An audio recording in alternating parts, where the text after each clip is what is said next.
Selamat pagi kawan-kawan. Nama saya Rishan Satish Kumar dan saya adalah seorang ahli penangkap kanak-kanak. Hari ini saya ingin menyampaikan sebuah cerita bertajuk Mowgli. Pada zaman dahulu, di pedalaman India, ada seekor harimau tua yang kelimpang kakinya. Dia tidak disukai oleh haiwan-haiwan lain kerana sikapnya yang suka mementingkan diri. Nama harimau tua itu ialah Sher Khan. Pada suatu malam ketika Sher Khan terhendak-hendak mencari makanan, dia ternampak sebuah kemah kepunyaan seorang pemotong kayu. Pemotong kayu bersama isteri dan seorang anaknya sedang tidur lena. Kerana terlalu gembira, Sher Khan terus berlari untuk menerkam mangsanya, iaitu si pemotong kayu dan keluarganya. Malam tidak berbau. Sher Khan terpijak bara unggun api yang terdapat di sisi kemah. Dia mengaum kesakitan sehingga mengempatkan satu keluarga serigala yang tinggal dalam sebuah gua. Tidak jauh dari situ, sedang bapa serigala hendak menyiasat ngauman yang didengari tadi. Dia terdengar suatu di dalam semak.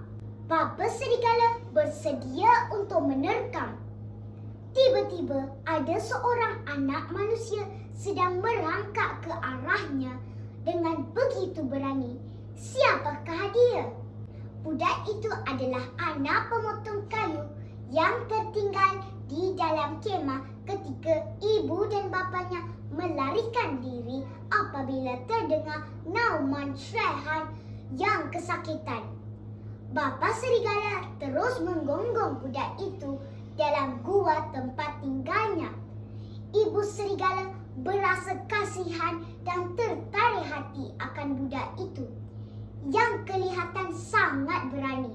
Budak itu sedikit pun tidak takut, malah turut sama berebut-rebut untuk menghisap susu ibu serigala bersama anak serigala yang lain.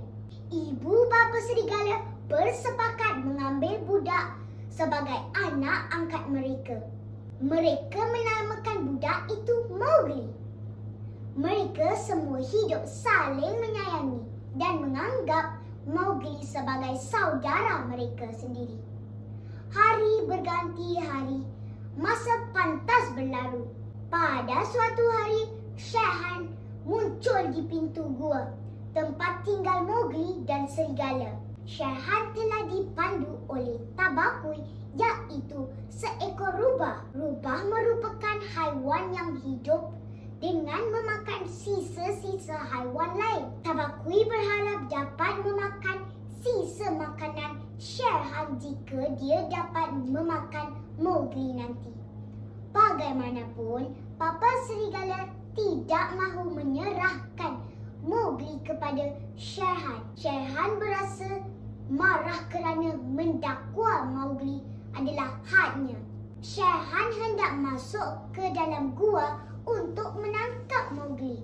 Namun badannya tidak muat untuk melalui pintu gua. Sher Khan berasa sangat marah lalu bersumpah akan datang lagi untuk menangkap Mowgli suatu hari nanti.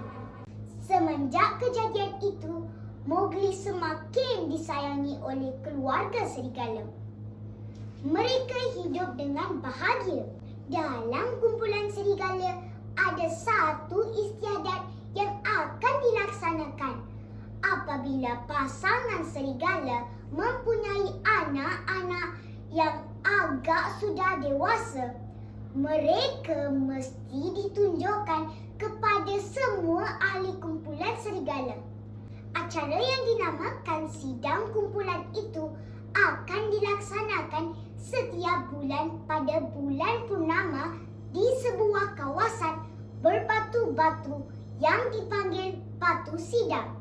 Semasa upacara inilah nasib anak-anak serigala akan ditentukan sama ada diterima sebagai anggota kumpulan serigala atau sebaliknya. Apabila anak serigala telah diterima sebagai ahli kumpulan, maka serigala lain tidak boleh membunuhnya.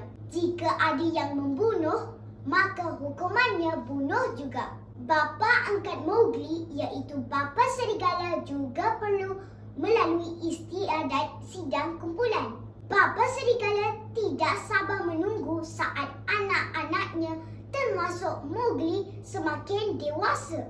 Apabila Mowgli dan adik-beradik angkatnya telah mula dewasa, mereka telah dibawa ke batu sidang pada malam bulan purnama. Maka berkumpullah semua anggota kumpulan dengan anak masing-masing.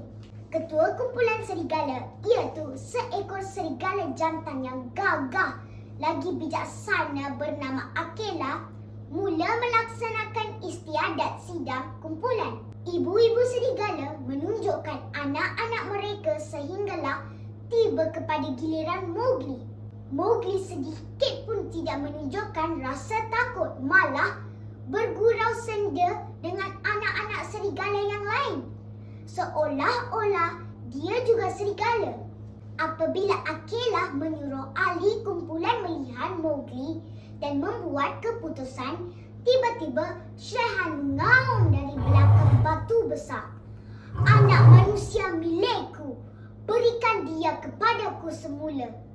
Kerana anak manusia tidak layak hidup bersama kumpulan serigala," katanya. Setelah senyap seketika, mulalah beberapa ekor anak serigala yang agak dewasa menyatakan rasa tidak setuju untuk menerima Mowgli. Ikut undang-undang hutan, apabila timbul perselisihan begitu, maka dua anggota kumpulan lain yang bukan ibu atau ayah kepada anak serigala mestilah memberi sokongan untuk dia, iaitu Mowgli, untuk diterima sebagai anggota kumpulan. Namun, tidak ada sesiapa pun yang hendak menyokong Mowgli untuk menjadi ahli kumpulan serigala. Ibu angkat Mowgli telah bersedia hendak bertempur mempertahankan Mowgli. Balu, seekor beruang tua yang mempunyai keistimewaan dalam sidang kumpulan itu, tiba-tiba berdiri menyokong supaya Mowgli diterima. Balu merupakan guru yang mengajar anak-anak serigala tentang undang-undang hutan. Balu juga berjanji akan mengajar Mowgli tentang undang-undang tersebut. Namun, Mowgli memerlukan satu lagi suara untuk menyokongnya. Bagheera, seekor harimau kumbang yang sangat tangkas dan baik hati, telah menyuarakan sokongan. Sebenarnya Bagheera tidak berhak untuk bersuara. Namun, mengikut undang-undang hutan, nyawa seekor anak serigala boleh ditebus dengan seekor haiwan buruan. Bagheera berjanji akan menghadiahkan seekor lembu jantan hasil buruan yang baru dibunuhnya kepada kumpulan serigala untuk menebus nyawa Mowgli. Anggota kumpulan segera bersetuju menerima Mowgli sebagai anggota kumpulan. Mereka beramai-ramai turun dari bukit untuk mendapatkan haiwan buruan yang telah dijanjikan oleh Bagheera. Tinggallah Akela, Bagheera, Balu dan keluarga Mowgli saja. Sher akan mengaum lagi sekuat hatinya kerana terlalu marah apabila Mowgli tidak diserahkan kepadanya. Tetapi Akela berkata, keputusan yang dibuat amat tepat kerana manusia dan anak mereka memang baik. Dan Mowgli juga akan dapat memberi pertolongan kepada mereka suatu hari kelak. Kekuatan sesebuah 6 sekawan terletak pada ahli sekawannya, manakala kekuatan ahli sekawan terletak pada 6 sekawannya. Terima kasih. Jumpa lagi.